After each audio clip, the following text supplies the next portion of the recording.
오늘은 요한복음 지난 시간 13장에 대해서 저희가 이제 좀 계속 묵상하고 함께 살펴보고 있는데요.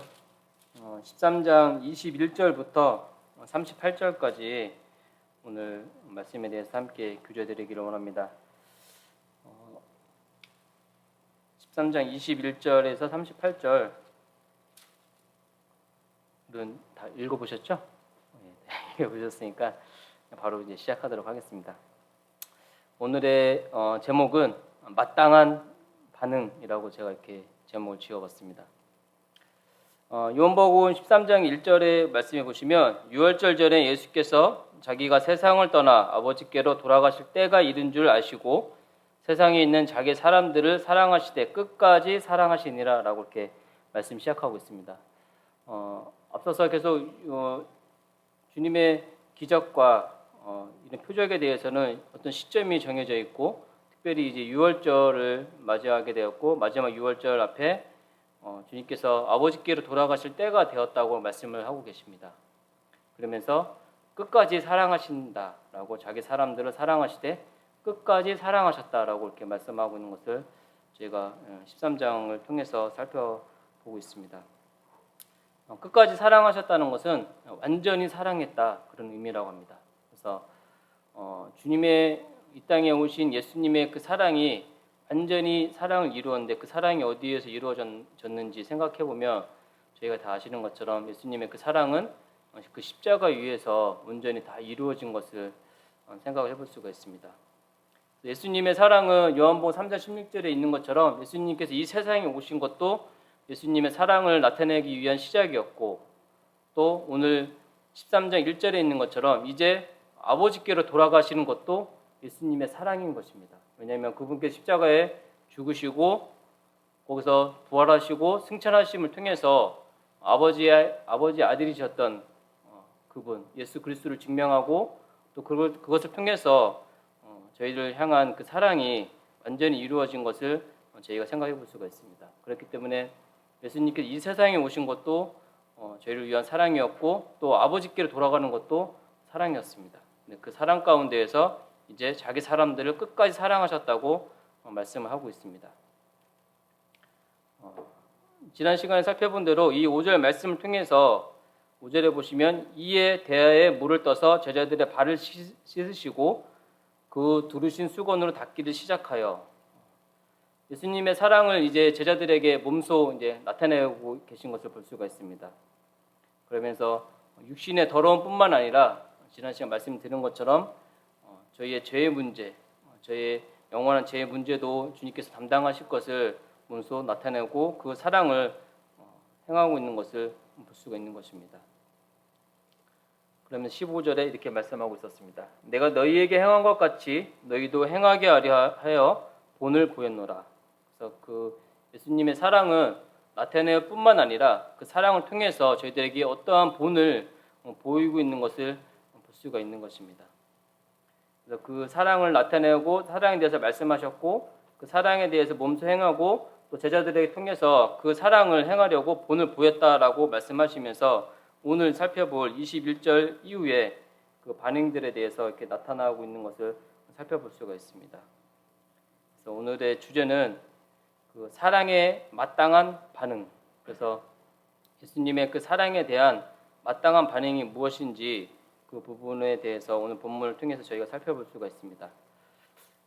제가 이 단어를 매번 이 주제를 선정하면서 단어를 적당한 진짜 합당한 단어가 무엇일까? 처음에는 합당한이라고 썼다가 막 이렇게 쓰다가 사전을 많이 찾아보게 되거든요. 근데 요즘에 사전이 참 좋아서 마땅한 딱 치면은 그 유의어가 쫙 뜨면서 이렇게 검색이 되더라고요. 근데 이 마땅한이라는 단어가 어떤 뜻이냐면 행동이나 대상 따위가 일정한 조건에 어울리게 맞다.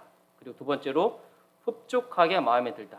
그러니까 이제 예수님께서 저희에게 보여주신 그 사랑에 대해서 어떻게 반응하는 것이 마땅한 반응인지 주님의 마음에 흡족하게 그 마음에 들게 하는 것인지 그 부분을 오늘 본문 말씀을 통해 살펴볼 수가 있습니다. 첫 번째, 사랑에 마땅한 반응을 보여야 합니다. 첫 번째로는 그 예수님의 사랑에 대해서는 저희가 마땅한 반응을 보이는 것이 이 본문을 통해 살펴볼 수가 있습니다. 사랑에 마땅한 반응은 함께하는 것입니다. 21절 말씀을 통해서 지금 예수님의 그 마음의 상태가 어떠했는지 언급을 하고 있습니다. 21절에 심령이 괴로워라고 말씀하고 있습니다. 그것은 심히 괴로워하고 있는 예수님의 모습을 생각해 볼 수가 있는 것입니다. 그렇다면 예수님께서 왜 이 시점에 사랑을 증거하고 계시고 또 사랑의 본을 보이신 이 시점에서 그 심령이 왜 괴로웠는지 그 이유를 또 살펴볼 수가 있습니다. 첫 번째로는 그 때가 가까워졌기 때문에 예수님께서 심히 괴로워하고 계셨던 것을 생각해 볼 수가 있습니다. 21절 후반부에 내가 진실로 진실로 너희에게 이르노니 너희 중 하나가 나를 팔리라 하시니, 예수님께서는 본인이 팔리게 될 그 시점이 가까웠고 또 그 때가, 예수님의 때가 13장 1절에서 언급한 것처럼 아버지께 돌아가신 그 때가 이른 줄을 다 아셨기 때문에 이미 그 때로 인해서 심히 괴로워하고 있었던 것을 생각해 볼 수가 있습니다. 왜냐하면 육신을 입고 오신 예수님이다 보니까 그 육신의 연약함을 분명하게 체험하셨고 또 그로 인해서 그 십자가의 모진 고난과 고통을 홀로 감당하셔야 될 그 예수님이셨기 때문에 그 심령이 심히 괴로웠다고 이렇게 언급하고 있습니다.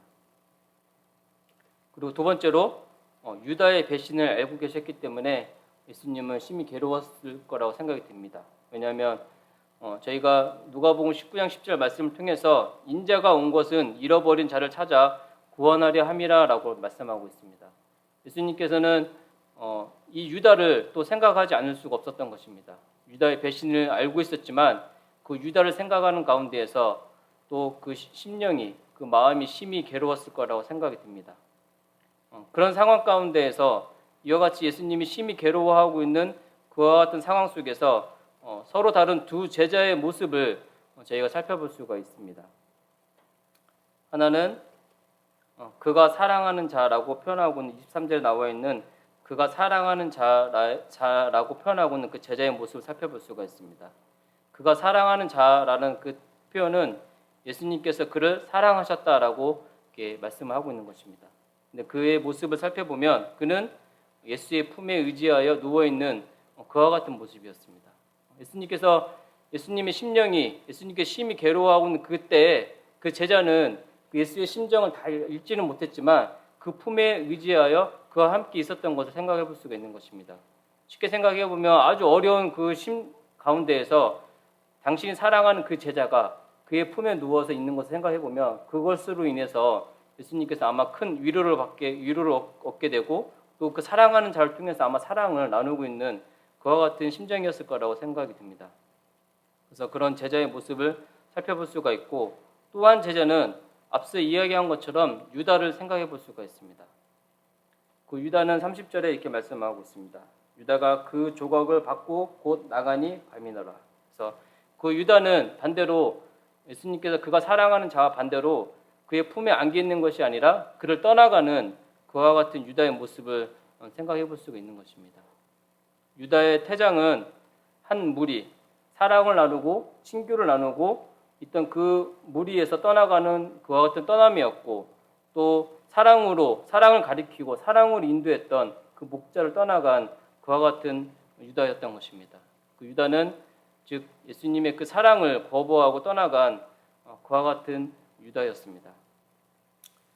본문에서 이 만찬 나누고 있는 것이 저녁을 먹은 그 시점이었기 때문에 이 저녁을 먹은 이후에 물론 밤이라는 것은 누구나 다 알 수 있는 그와 같은 상황이었습니다. 하지만 이 30절 말씀을 통해서 다시 한번 밤이라는 것을 언급하는 것을 통해서 밤을 강조하고 있고, 이것을 통해서 반대로 빛으로 오신 그 예수님을 생각해 볼 수가 있는 것입니다. 즉 빛으로 오신 예수님을 떠나서 어두움에 사로잡힌 그 유다의 모습을 생각해 볼 수가 있는 것입니다. 그렇다면 이 두 제자를 통해서 과연 누가 그 사랑에 마땅한 반응을 보이고 있는지 그 부분을 생각해 본다면, 심령이 심히 괴로워하고 있는 그 예수님의 그 심리 가운데에서 그가 사랑하는 자, 그와 함께 있는 자가 바로 사랑에 마땅한 반응을 보이는 것이고, 또 사랑에 마땅한 반응은 이렇게 함께하는 것이, 예수님과 함께 사랑을 나누고 사랑하는 자와 함께하는 것이 바로 이 사랑에 마땅한 반응을 보여야 하는 것을 저희가 교훈받을 수가 있는 것입니다. 사랑에 마땅한 반응을 보이는 것은 또 한 가지는 사랑에 마땅한 반응은 뜨겁게 반응을 해야 하는 것입니다. 저희가 잘 알고 있는 말씀 요한계시록 3장 15절에 보시면은 라우디게아 교회에 내가 내 행위를 아노니 내가 차지도 아니하고 뜨겁지도 아니하도다. 내가 차든지 뜨겁든지 하기를 원하노라라고 이렇게 말씀하고 있는 것을 볼 수가 있습니다. 그 사랑에 대해서는 마땅히 반응을 해야 되는데 그 반응은 뜨겁게 반응을 하는 것이 그 사랑에 대한 마땅한 반응인 것을 저희가 23절 말씀을 통해서 생각해 볼 수가 있는 것입니다.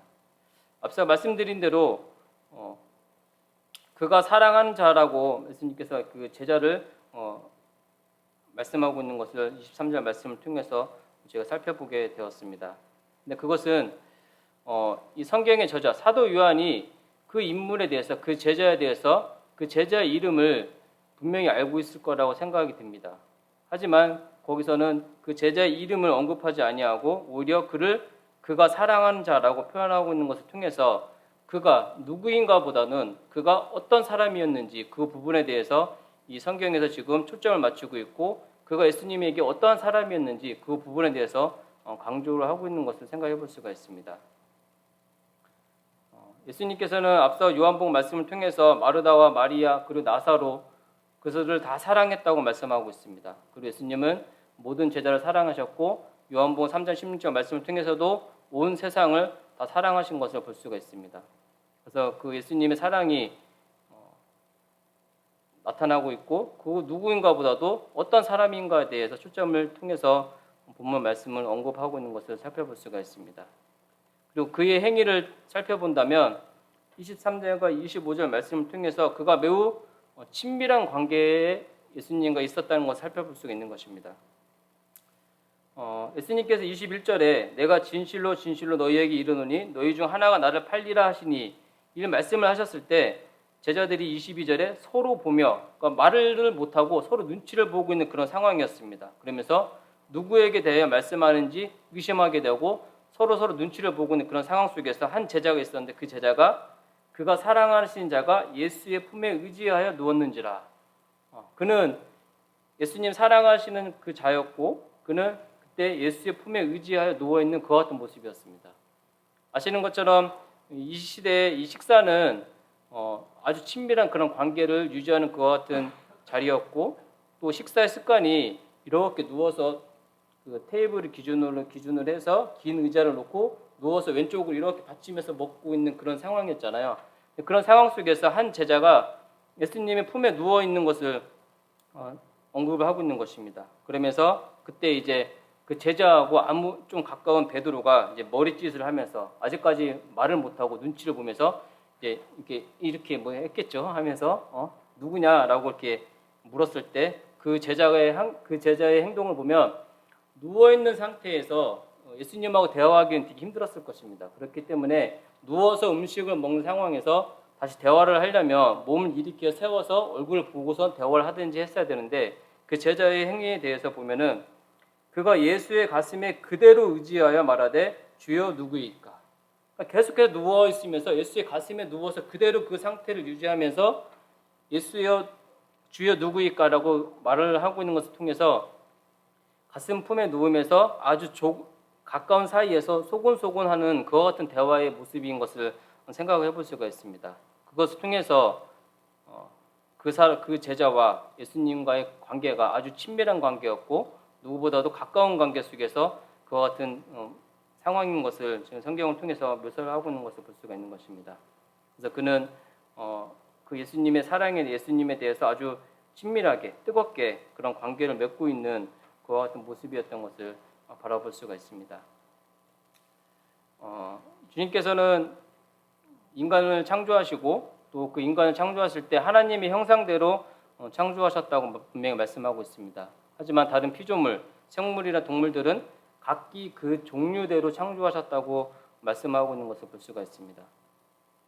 하나님의 형상대로 창조했다는 것은 하나님과의 어떤 친밀한 아주 인격적인 그런 관계로 하나님께서 그 인간들 창조하셨고 하지만 그것이 저희들의 범죄로 인해서 하나님과 그런 관계가 친밀한 관계를 나눌 수 있는 그런 관계가 깨어지게 된 상황 속에서 이제는 그 사랑을 통해서 당신의 제자와 자녀와 성도를 부르시고 그 성도를 부르신 목적을 통해서 그 관계가 회복되기를 원하시는 것을 살펴볼 수가 있는 것입니다.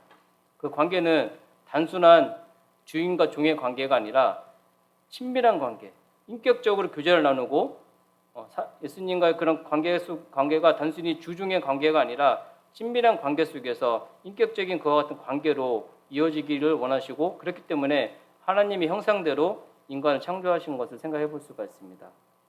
그래서 그 사랑에 대해서 마땅한 반응은 이와 같이 뜨거운 반응을 해야 되고, 그 관계 속에 그 뜨거운 관계를 통해서 친밀하게 아주 밀접하게 그 관계를 유지하는 것이 바로 사랑에 대한 마땅한 반응인 것을 저희가 생각해 볼 수가 있는 것입니다.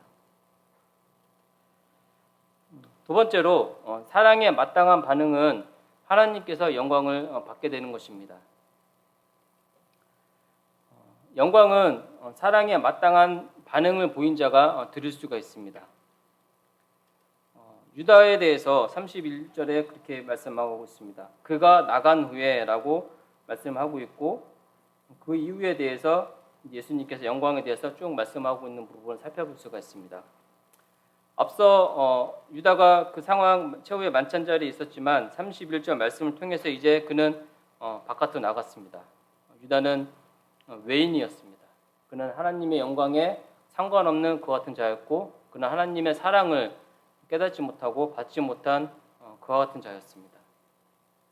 그가 떠난 이후에 이제 예수님께서 제자들에게 아주 중요한 이야기, 메시지, 전하고자 하는 그 본론의 말씀을 이야기하고 있는 것을 살펴볼 수가 있습니다. 그래서 그가 나간 이후에 그와 같은 부분들이 언급하고 있고, 또 그것을 통해서 인자가 영광을 받았다고 31절 말씀을 통해서 말씀을 하고 있는 것을 살펴볼 수가 있습니다. 즉 영광은 이와 같이 하나님의 사랑에 대해서 마땅한 반응을 보인 자가 들을 수 있는 것입니다. 그렇기 때문에 유다가 제외된 나간 이후에 그 영광에 대해서 언급을 하고 있고, 그 영광을 인자가 받았다라고 말씀하고 있습니다. 아시는 것처럼 이 인자라는 단어는 여러 가지 의미를 포함하고 있는 것을 생각해 볼 수가 있습니다. 인자는 예수님의 인격, 또 예수님의 사역을 표현하는 그와 같은 단어입니다. 하나님의 아들로 이 세상에 오신 예수님, 하지만 그분은 사람의 몸을 입고 오셨기 때문에 그분은 인자라고 저희가 표현하고 있고, 그분의 인격과 또 그분이 하나님의 아들로서 어떠한 사역을 하셨는지 그 부분에 대해서 표현하고 있는 단어가 바로 인자라는 단어입니다.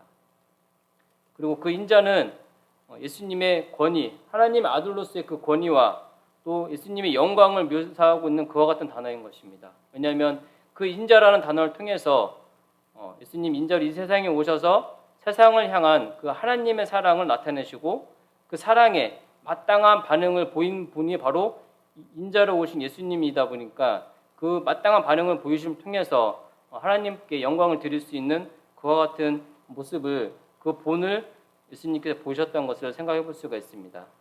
그래서 그 인자는 세상을 향한 하나님의 사랑을 표현하는 그와 같은 단어였던 것입니다. 그 인자를 통해서 마땅한 하나님의 사랑에 대한 반응을 보였고, 그 반응을 통해서 반응을 보인 자가 바로 하나님께 영광을 드리는 그와 같은 모습을 31절 말씀을 통해서 저희가 살펴볼 수가 있습니다.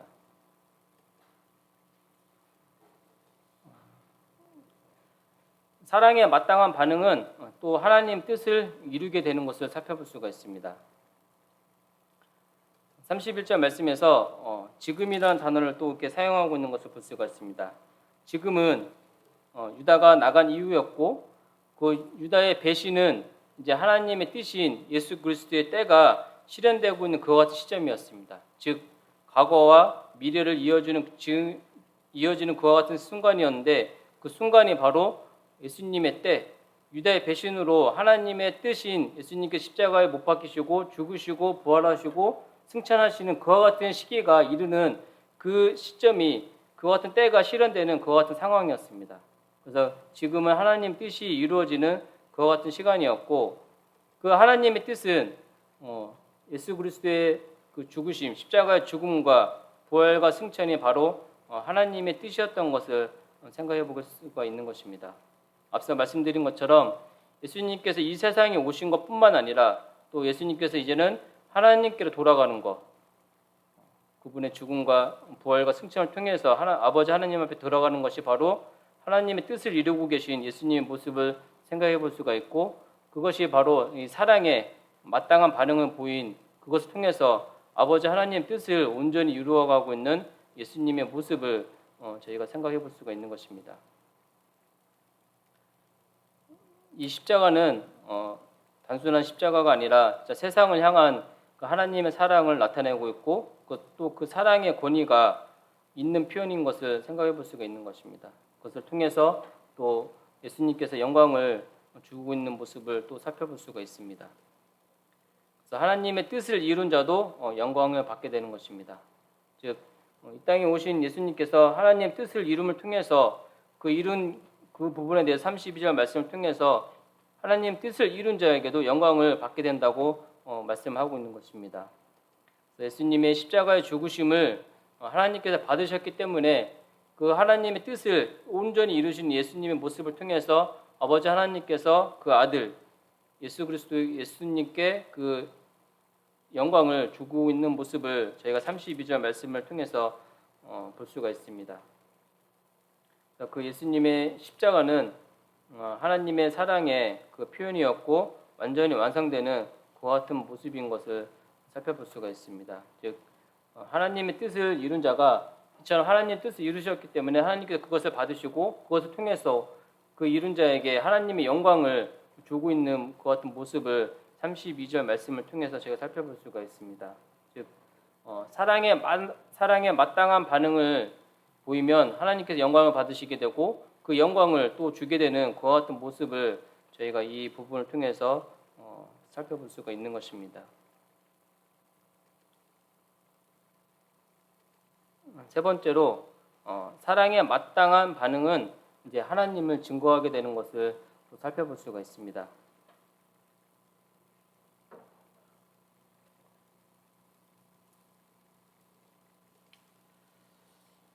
이 사랑은 예수님의 사랑을 기초로 해야 합니다. 조건이 어떻게 보면 조건이라고도 볼 수 있는데요. 이 사랑은 예수님의 사랑을 기초로 해야 되는 것을 살펴볼 수가 있습니다. 예수님께서는 이미 제자들의 발을 씻기는 것으로 이 명령을 시작하셨습니다. 이 명령은 사랑하는 방법이 어떻게 사랑해야 되는지 그 방법이 더해진 사랑의 명령이었습니다. 그 사랑을 통해서 사랑의 원천이 무엇이고 또 사랑의 본질이 어디에 있는지 그 토대가 되는 것이 무엇인지 저희들에게 알려주셨습니다. 그렇기 때문에 그 사랑은 예수님이 저희들에게 보여주신 그 사랑을 기초로 그것이 본이 돼서 해야 하는 것을 생각해 볼 수가 있는 것입니다. 그리고 그 사랑을 경험한 자들이 서로 사랑할 수가 있습니다. 그 사랑을 경험한 자들만이 그 사랑을 알기 때문에 그 사랑을 서로 나타내고 그 사랑을 통해서 다른 사람을 서로 사랑할 수 있는 것을 생각해 볼 수가 있는 것입니다. 그 부분에 대해서 이 사랑은 예수님 사랑에 대한 마땅한 또한 반응인 것을 생각해 볼 수가 있습니다. 14장 31절에 보시면 오직 내가 아버지를 사랑하는 것과 아버지께서 명령하신 대로 행하는 것을 세상이 알게 하려 함이노라. 그리고 15장 10절에 보시면은 내가 아버지의 계명을 지켜 그의 사랑 안에 거하는 것 같이 너희도 내 계명을 지키면 내 사랑 안에 거하리라. 그 사랑은 예수님의 사랑에 대한 반응인 것을 살펴볼 수가 있습니다. 뿐만 아니라 그 사랑은 35절 말씀을 통해서 하나님의 자녀가 지닌 성품의 특성이고 또 정체성이 되는 것을 생각해 볼 수가 있습니다. 즉 하나님 자녀의 그 신원을 나타내는 것이 바로 이 사랑이라는 것을 생각해 볼 수가 있는 것입니다.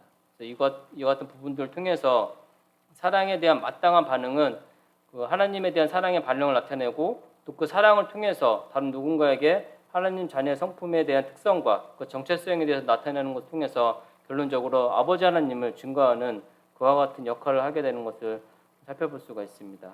즉 사랑에 마땅한 반응은 하나님을 증거하게 되는 것입니다.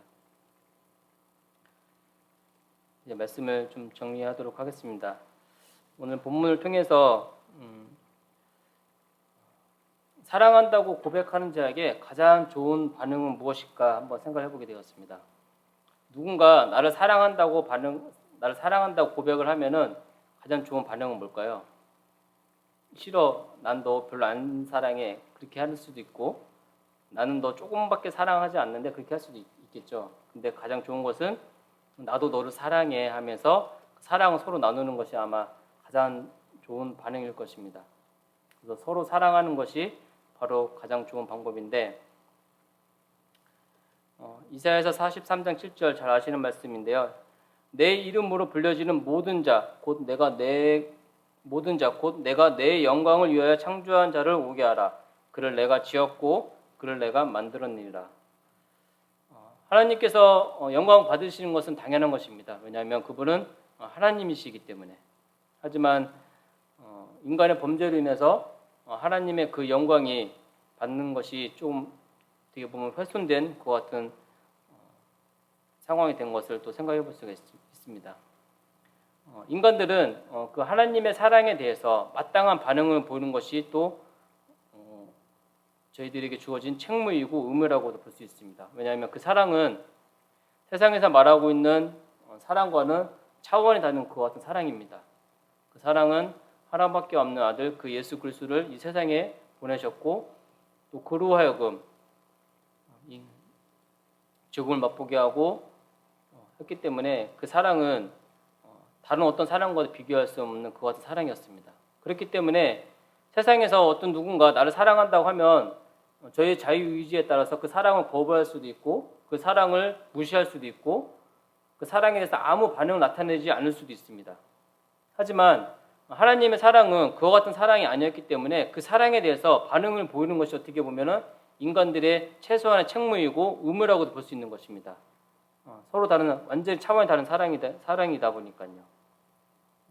그래서 주님께서 저희를 향한 이 그와 같은 사랑을 사랑한다고 말씀하고 있기 때문에 그렇다면 그 사랑에 대해서 저희들이 마땅한 반응을 보이는 것이 저희들의 책무고 의무라고도 볼 수 있는 것입니다. 그래서 오늘의 말씀을 통해서 생각해 볼 수 있는 것은 예수님의 그 사랑에 마땅한 반응은 서로 사랑하는 것입니다.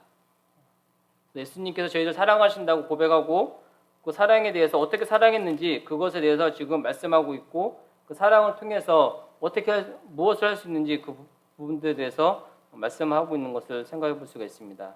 서로 사랑하는 것은 첫 번째로 먼저 예수님을 사랑해야 됩니다. 가장 기본적인 것은 예수님이 나를 사랑한다고 고백했을 때 그 사랑한다고 하신 그 예수님을 먼저 사랑하는 것이 필요하고 두 번째로는 그 사랑을 예수님의 자녀들과 함께 부르심을 받은 성도들과 함께 나누는 것이 필요합니다. 그리고 그 사랑을 예수님께서 세상을 사랑하셨다고 했기 때문에 아직까지 그 사랑을 깨닫지 못한 자와 그 사랑을 나누는 것이 필요한 것을 생각해 볼 수가 있습니다. 그래서 예수님의 그 사랑에 마땅한 반응을 보이는 것이 저희들의 의무라고도 볼 수 있고 그 사랑을 통해서 서로 사랑하는 것이 필요한 것을 생각해 볼 수가 있는 것입니다. 서로 사랑하는 것은 친밀하게, 인격적으로, 뜨겁게 사랑하는 것을 말씀하고 있습니다. 주님께서는 저희들에게 그 사랑을 통해서 단순히 어떤 가까운 정도 아니면 조금 사랑 그런 게 아니라 진짜 정말 친밀하게 예수님의 그 품에 안겨있던 그 제자와 같이 아주 친밀하게 그리고 인격적으로 지, 정, 이를 통해서 예수님과 사랑을 교감을 해야 되고 아주 뜨겁게 사랑하는 것을 말씀하고 있는 것입니다. 그와 같은 사랑을 통해서 저희들은 주님의 뜻을 분별하고 그 뜻을 온전히 행하는 그와 같은 저희들의 삶이 또 되는 원리를 생각해 볼 수가 있습니다. 그 가운데 자연스럽게 주님의 뜻을 온전히 이루었다면 그것을 통해서 주님께서 영광을 받으시게 되고 그와 같은 상황을 통해서 자연스럽게 또 주변에 주님을 증거하게 되는 그와 같은 원리가 이 가운데 숨어 있는 것을 생각해 볼 수가 있습니다. 오늘 본문 말씀을 이렇게 준비하면서 그 예수님의 그 사랑을 나누는 그 최후의 만찬의 그 자리에 있던 유다, 그 유다가 결국엔 떠나가게 되고 되는 그와 같은 모습을 생각해 보면서 함께 있는 거, 저희들이 올해 한 해 목표도 느끼잖아요. 하나의 목표인 것처럼 함께 있는 것이 얼마나 중요한지 그 부분을 한번 생각해 보게 되었습니다. 최소한 유다가 이 자리에서 떠나가지 않았다라면 어떻게 되었을까 생각을 해보면서 주님께서 21절 말씀을 통해서 너희 중에 하나가 나를 팔리라 말씀하신 것은 어떻게 보면 유다에게 다시금 회개할 수 있는 돌이킬 수 있는 그와 같은 기회를 주신 거였고 또 내가 떡 한 조각을 적셔다 준다라고 하셨을 때 그 떡 한 조각을 적셔다 준다는 그것도 그 유다를 향한 예수님의 그 친밀함 그것을 표현하고 있는 그와 같은 단어라고 나와 있더라고요. 그리고 마지막에 다시금 유다에게 속히 이루라 내가 하는 일 속히 이루라 말씀하신 것 또한 다시금 유다를 돌이킬 수 있는 그와 같은 은혜를 베푸는 그와 같은 모습인 것을 생각해 볼 수가 있습니다. 하지만 유다가 결론적으로 나중에 그 조각을 받고 곧 나가고 그게 바로 밤이다라고 말씀하고 있는 것을 보면서 함께 하고 있는 것이 얼마나 중요한지 생각해 보게 되었습니다.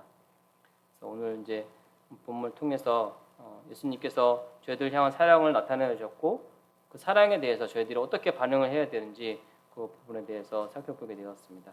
네, 이상 말씀 구절을 마치도록 하겠습니다.